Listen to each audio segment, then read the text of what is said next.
हरिओम हरिओम हरिओम हरिओम। हाँ भाई, आप कैसे हैं हिंदुओं? लगता है आप कुशल होंगे। आइए आज कुछ हिंदुस्तान के हिंदुत्व के विषय में चर्चा करते हैं। हम लोग कल अहमदाबाद में थे। सनातन धर्म के वाहक, सनातन धर्म को अपने हृदय में धारण करने वाले, सनातन धर्म के लिए घर परिवार कुटुंब सबको छोड़ करके संन्यास में प्रवेश करने वाले बड़े बड़े मठों के मठाधीश वहां उपस्थित थे। गुजरात के गांधीनगर में मैं भी वहां उपस्थित था।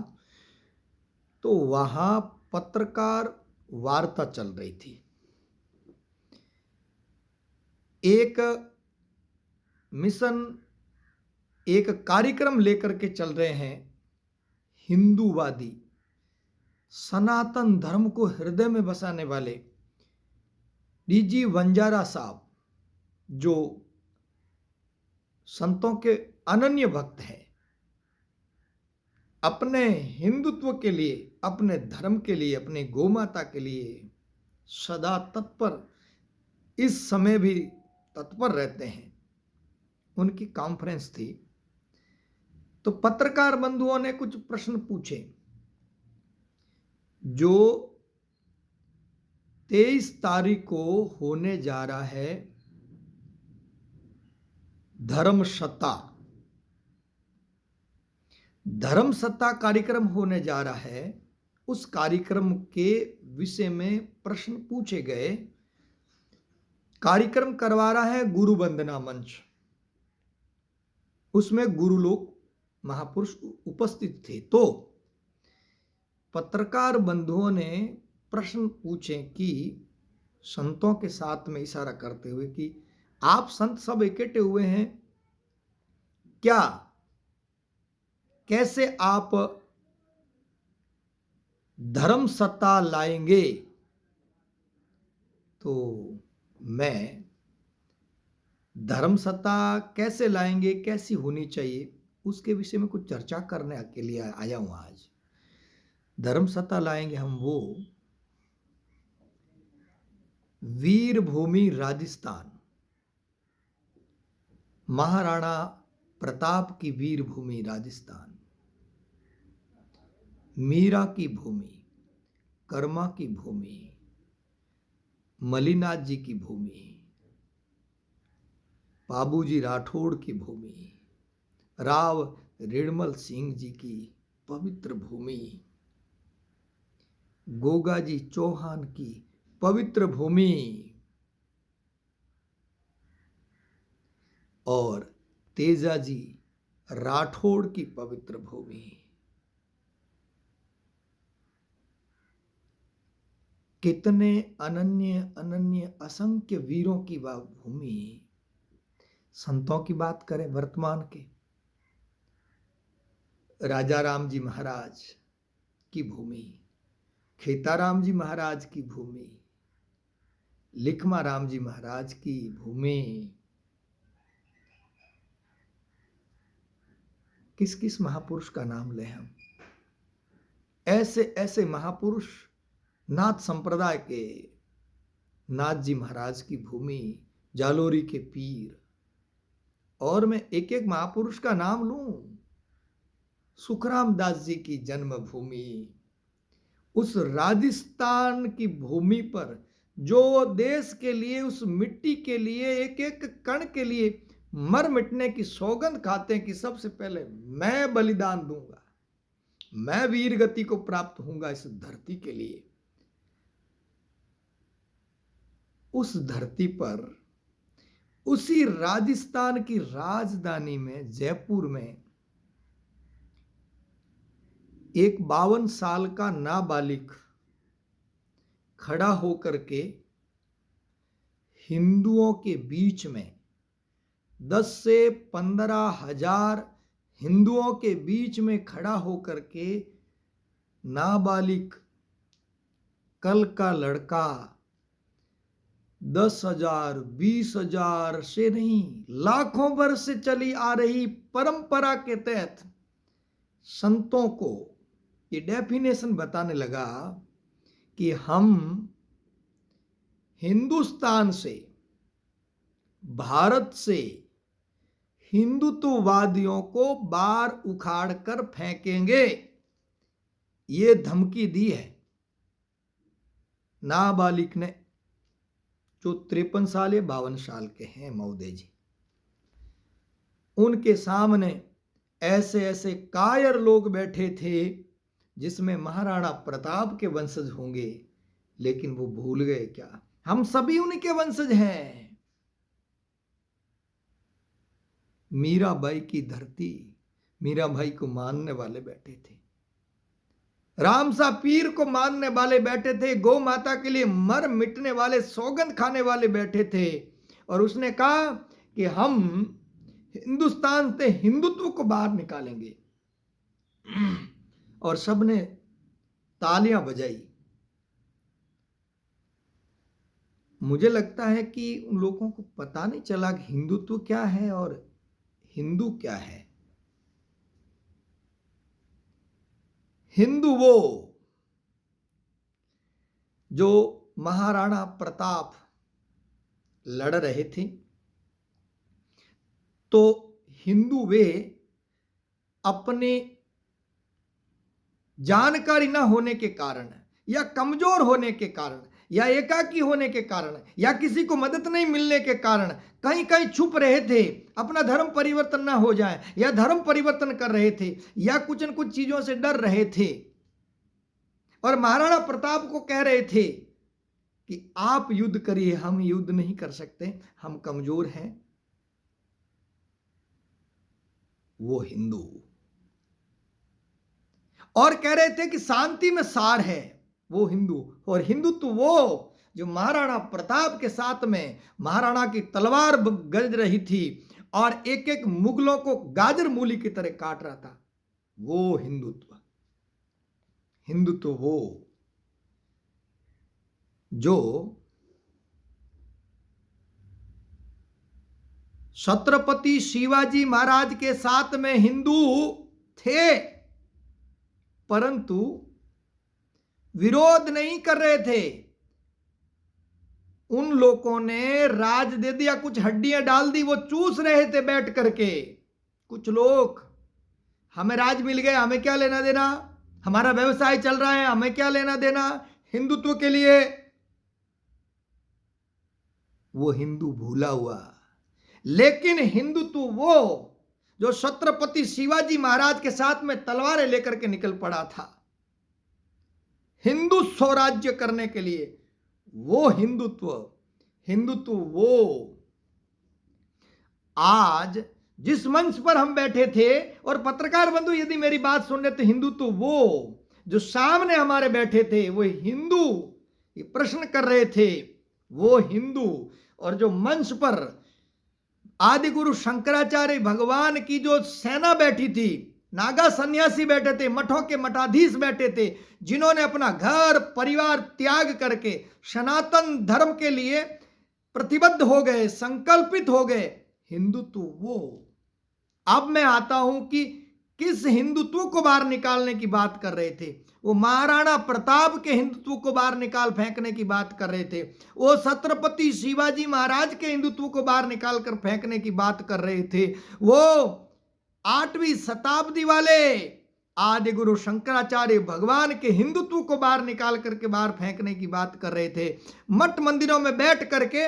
और मैं कहूं कि भगवान श्री कृष्ण ने हिंदुत्व की रक्षा की थी, सुदर्शन चक्र उठा करके भगवान श्री रामचंद्र जी ने हिंदुत्व की रक्षा करने के लिए अपना धनुष बाण उठाया था। उस हिंदुत्व को बाहर निकालने की, बाहर हिंदुस्तान फेंकने की कोई चर्चा कर रहे हैं, तो ऐसी चुनौतियों को, ऐसे असभ्य बोलने वालों को, ऐसी विचारधारा रखने वालों को हम यह हिंदुस्तान में बोलने की अनुमति नहीं दे सकते। यह संत समाज का निर्णय है। हम वो स्थापित करने के लिए ये गुरु वंदना मंच की स्थापना की है और वैदिक धर्म लागू करेंगे। ये करने के लिए हमने गुरु वंदना मंच बनाया है। धर्म सत्ता ये कार्यक्रम करेगी। और जब जब आपत्ति पड़ी, यदा यदा ही धर्मस्य ग्लानिर्भवति भारत अभ्युत्थानम धर्मस्य तदात्मानं सृजाम्यहम्। भगवान श्री कृष्ण का वाक्य है, परम प्रभु का वाक्य है। और युग युग में मैं आता हूं, आता किसके लिए? परित्राण साधूनाम विनाशाय च दुष्कृताम, परित्राणाय साधूनाम विनाशाय च दुष्कृताम, धर्म संस्थापनार्थाय संभवामि युगे युगे। अधर्म बढ़ने लगता है जब कोई राजा राजगद्दी पर बैठ करके या जिसको शासन करने वाला शासन के लिए अपनी प्रजा को भूल जाए, अपने आप को भूल जाए, धर्म को भूल जाए और अपने को शुद्ध करने के लिए लग जाए कि मैं ही श्रेष्ठ हूं, तो उसको कोई न कोई चाणक्य आकर के चंद्रगुप्त मौर्य को खड़ा करता है धनानंद के खिलाफ। कोई न कोई रामकृष्ण परमहंस आकर के स्वामी विवेकानंद को तैयार करते हैं। इसी प्रकार से संत महात्माओं ने भी निर्णय लिया, जो राष्ट्रभक्त हैं, जो देशभक्त हैं, जो अपनी व्यस्तता को एक तरफ रखते हैं, परिवार को एक तरफ रखते हैं, अपने निजी सुखों को एक तरफ रखते हैं और ये संकल्प लेते हैं कि देश से है प्रेम, तो हरदम ये कहना चाहिए, मैं रहूं या ना रहूं, मेरा भारत रहना चाहिए। ऐसा संकल्प लेकर के प्रतिबद्ध होकर के निकलते हैं। उनको इस समय तैयार करने का संकल्प लिया है भारत के साधु संतों ने, और वो 23 तारीख को होने जा रहा है गांधीनगर में। गांधीनगर से आवाज उठेगी, स्वार्थी नेताओं अपने आप को पहचानो। और जो संतों का, अब मैं संत समाज से निवेदन कर रहा हूं, अब तो पहचानिए गुरुदेवों, गुरुवरियों, अभी तो पहचानने का समय है। संत शक्ति का कहीं ना कहीं दुरुपयोग कर रहे हैं। हमें कह करके बुलाते हैं, आप कहेंगे गौशाला के लिए, गौमाता के लिए हम आवाज उठाएंगे और आप जहां कहेंगे वहां हाजिर हो जाएंगे, लेकिन ऐसा होता नहीं है। हम ये चाहते हैं कि कोई मठ का मठाधीश, कोई ज्ञानी ध्यानी विवेकी, कोई वैरागी, कोई त्यागी अभी तो नेताओं के ऑफिस में चक्कर लगा रहे हैं। हम धर्म सत्ता ऐसी ही खड़ी करना चाहते हैं कि जो नेता है वो संतों के द्वार पर जाकर के खड़े होकर के कहें कि हमें क्या आदेश है, क्या देश के लिए करें, क्या उस गरीब जनता के लिए करें, क्या गौ माता के लिए क्या करें, क्या राष्ट्र के लिए करें। यह धर्म सत्ता लाने के लिए कार्यक्रम हो रहा है। अन्य कोई इच्छाएं नहीं है, कोई अपेक्षाएं नहीं है। और अपेक्षा बहुत सारी है कि इस देश में वो गाय काटी जा रही है जिसमें देव पूज्या, जिसमें देवताओं का वास है, जिनके मलमूत्र की पूजा होती है, जिनका गोबर, जिनका मूत्र, जिनका घी पवित्र, जिनका दर्शन पवित्र। यहां तक कि वैज्ञानिक भी रिसर्च कर चुके हैं कि सबसे महत्वपूर्ण और सबसे दार्शनिक और शक्तिशाली जिनके गोबर में ये तत्व छुपे हुए हैं, वो गौ माता इस भारत देश में काटी जा रही है। उस गौ माता को हम राष्ट्रीय प्राणी घोषित करने के लिए, राष्ट्रीय पशु घोषित कराने के लिए धर्म सत्ता की आवश्यकता है। इसलिए ला रहे हैं, हिंदुओं जगो, अपने ही समाज में, अपनी ही सभा में बैठ करके तुम्हारे मां बाप को गाली दे रहे हैं। जब ऐसी चर्चा चल रही थी हिंदुत्व और हिंदुओं को बाहर निकालने की, तो उस सभा में 10,000 15,000 लोग बैठे हुए केवल हर हर महादेव का नारा लगा दिए होते तो तुम्हारी कायरता सिद्ध नहीं होती। लेकिन मेरे हिंदू कई भूले हुए भी है, कसूर भी नहीं है, तो हम यह करना चाहते हैं। एक लास्ट बात कह करके बात रख देता हूं, हम क्या करना चाहते हैं धर्म सत्ता ला करके। धर्म सत्ता ला करके हम ये करना चाहते हैं। कोरोना ने पूरे विश्व को दुखी किया। धीरे धीरे धीरे जब कोरोना कम हुआ तो शर्तों पर कुछ मार्केट खुलने लगे, लेकिन सबसे पहले क्या खुला आपको पता है? जिस चीज ने बड़े बड़े राजाओं के शताओं को नष्ट कर दिया, रेती में मिला दिया, नामो निशान मिटा दिया, ऐसी वस्तुओं को पहले खोली गई।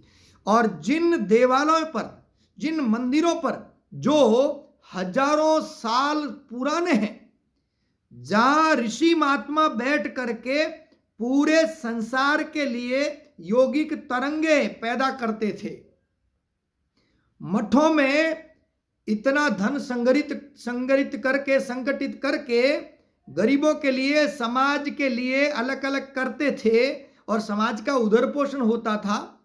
वो मठ, हजारों साल के बड़े बड़े मंदिर, तिरुपति बालाजी और कितने कितने मैं बता सकता हूं, वो मंदिर सब के सब बंद रहे। खबरदार ये मत खोलना, ये खोलोगे तो कोरोना आ जाएगा।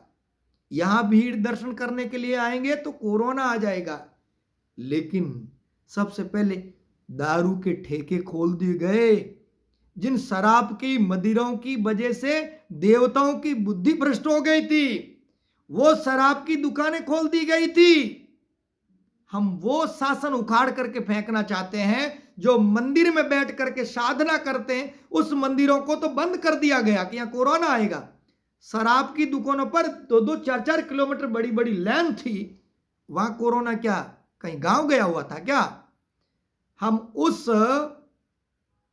मानसिकता वाले लोगों को सावधानी के साथ में कह रहे हैं कि उस जगह धर्म सत्ता काम करेंगे।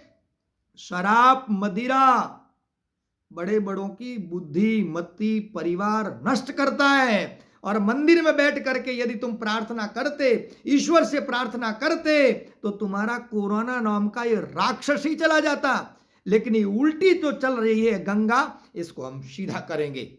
गाय, गंगा और गीता की पूजा हो, गायत्री की पूजा हो। आज भाई भाई जो आपस में लड़ रहे हैं, इस राजनीति के कारण हम उसमें धर्म सत्ता लेकर आएंगे। यही कहने के लिए मैं आपको आया हूं। किसी को कुछ लगा है क्या? लगा तो संपर्क कर लीजिए। जूना अखाड़े का हूं, चेतनगिरी मेरा नाम है, भोलागिरी आश्रम में रहता हूं। सब बोलिए हर हर महादेव।